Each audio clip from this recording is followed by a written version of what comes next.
You are listening to the Wyn Thomas File. And time for my first guest on the Wyn Thomas File this week. This is Odette Debono and White Sheep. Thanks for your company today. Hello, thank you for having me. So this is strictly a biography of your life, this book, is it? Yes, it's a memoir, and it's from about the age of 9 to 18 for me. So it's about my family during, well, it starts in the late-60s, but mostly through the 70s is set. So was it a hard childhood? Yeah, I never really wanted to describe it as that. I've always sort of been a bit, I don't want to be defined by my childhood sort of person. Mm-hmm. But I suppose it was in some ways, you know. You know, my mum we never really got on. She had a bit of a drink problem, and I resented that. Right. Okay. But you know, you brought up in quite a back street house, really, wasn't it, in Newport? Yeah. Yeah. Down Pilgwenley in Newport, the terrace streets. Everything was still red brick then, and coal dusted from the coalmen going up and down in their horse-drawn carriages. Wow. But yeah, it was right near the docks, right down the bottom of the hill. I can get a feel of what sort of household you lived in, because you talk about a tin bath. Oh, yeah. We didn't have an indoor bathroom. So we had a tin bath that hung on the kitchen wall, which sounds dangerous now when you think about it. But actually, that's where they were kept. And I used to come out once a week. Was there hot water on tap then, or did you have to boil it or something to put in the bath? Yeah, as I describe in the book, there's a scene there where we have a bath, and my grandmother is boiling water on the cooker in pots, and then she carries it with her stick-thin arms over to the bath where my mother is scrubbing me mercilessly. And by that, I kind of take it you all shared the same hot water then, did you? Or the same bath water, did you? Yeah, we did. Yeah, we did. I was, I can't remember which order we went in. I know I've written it in the book that I think my sisters went after me. I was the oldest, so maybe I got privileges. I don't know. So it wasn't adults first and then children second, was it? No? I can't remember that, to be honest, but it may have been a thing. Who knows? So was the house clean then, otherwise, was it? My mother was meticulously clean. Right. You know, we didn't live in squalor. We lived poor, but we didn't... I mean, yes, the house was a bit fally-downy and damp and had mice and silverfish and things like that. Mm. But my mother, you know, she was many things, but I used to call her Mrs. Mop. Always cleaning, so yeah, that, you know, I wouldn't want to say otherwise, because she kept us clean, she kept all our clothes clean, she kept the house clean, you know, and she did as good as she could with what she had. And obviously your grandmother lived with you as well, didn't she? We lived with our grandmother. It was her. She didn't own the house. I'm guessing it was rented. So yeah, we were with her at that time.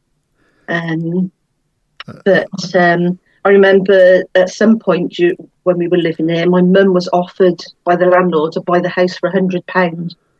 And I remember her telling me, and we couldn't afford it. No, I see what you mean, yeah.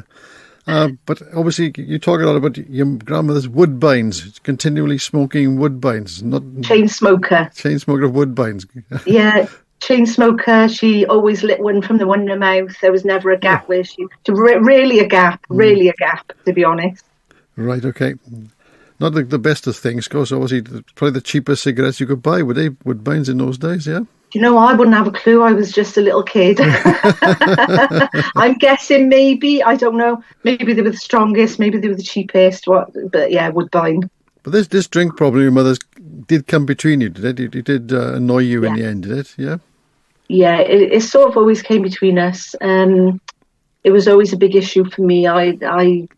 I really struggled when I saw a bottle come out, you know, because she was unpredictable with it. She wasn't a quiet drinker. Right, okay. She would become melancholy.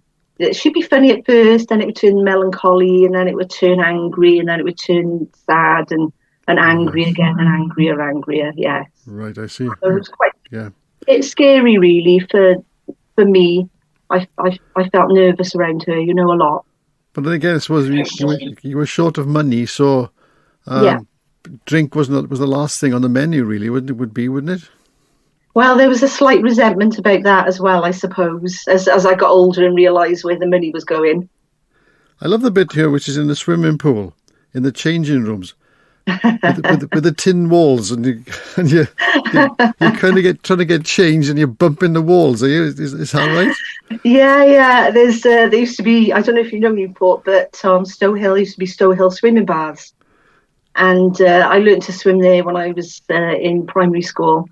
And that's where when my father turned up for the first time and I met him, that was the first place he took me, and I insisted he take my sisters as well.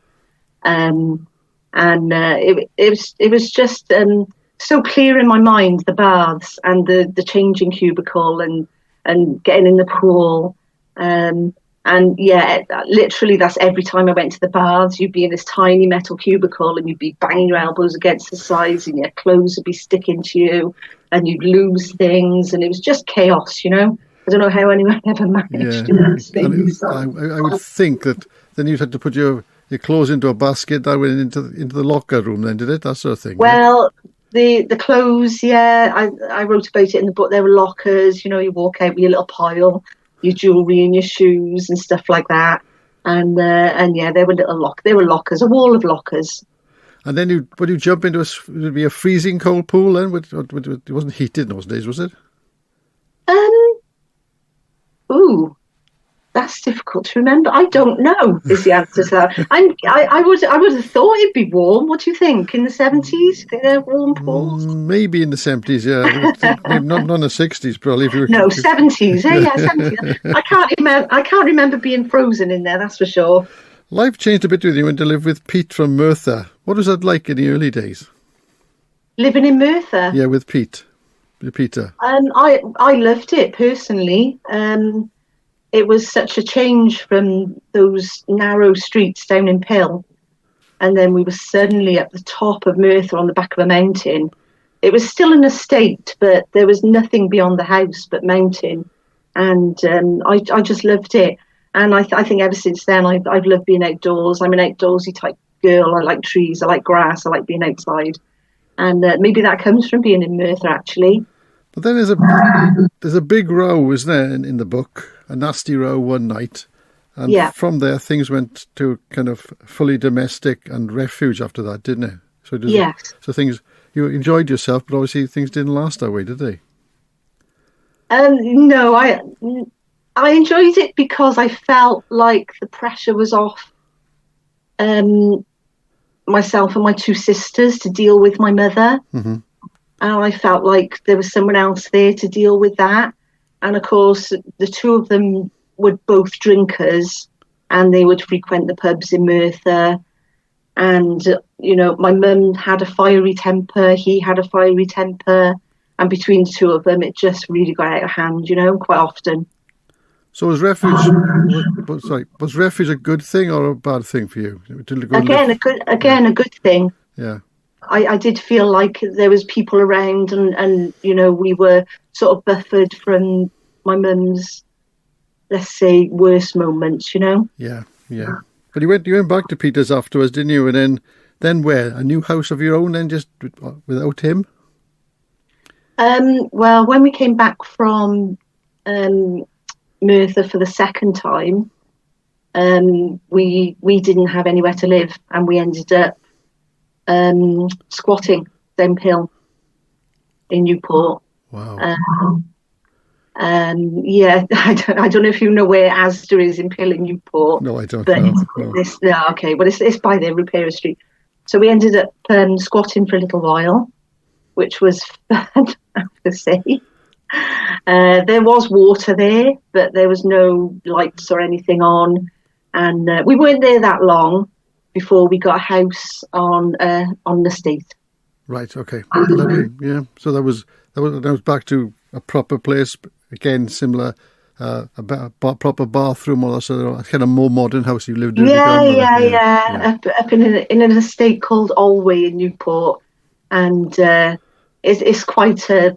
It was then quite a little rough estate, adjacent to Ringland, which is the bigger estate in Newport, and we had inside plumbing and everything. And I felt like, in a way, that was my first proper home, because we'd always lived with other people. Grandma first, then Peter. And we lived in other places as well, but I was probably too young to remember. Mm. Yeah, okay. We moved around a lot. Somebody's got to scratch their head and ask me this question, so I'll ask you the question. Okay. What is White Sheep? What is that? It's a description of Newport somewhere, isn't it? No, it's not a description of Newport. It's a description of me.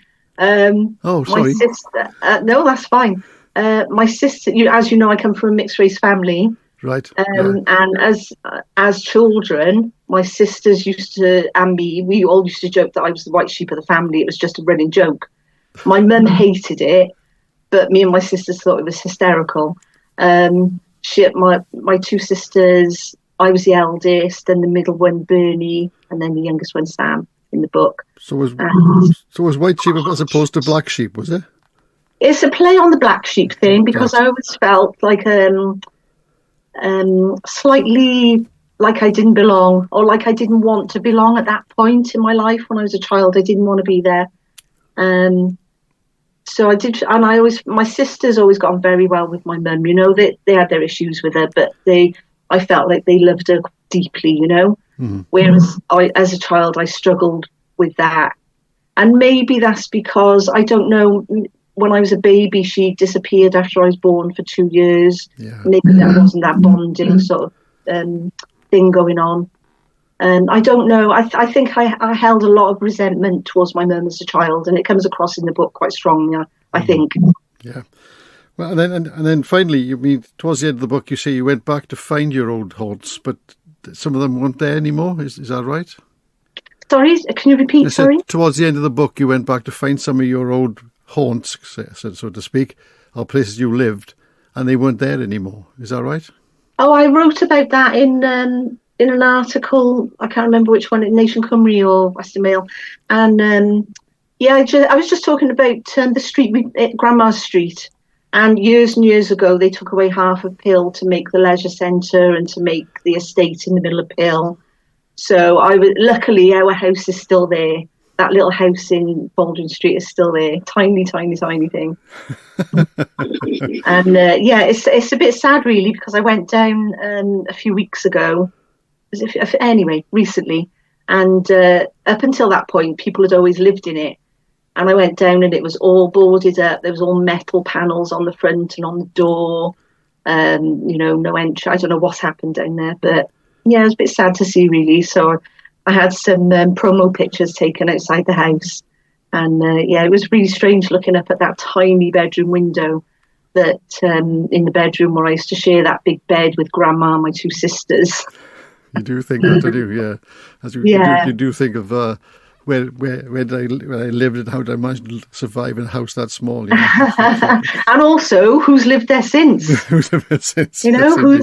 Well, when it was occupied, I'd look at it and think, I'd want to tap the door and say, hello, I used to live here, because I do feel like it's my house. Even now, I feel like it's my house, not anyone else's. Yeah, of course you do. Yeah, absolutely. Yeah. Yes. It was never a plan to write a book about my family, but somehow it just happened.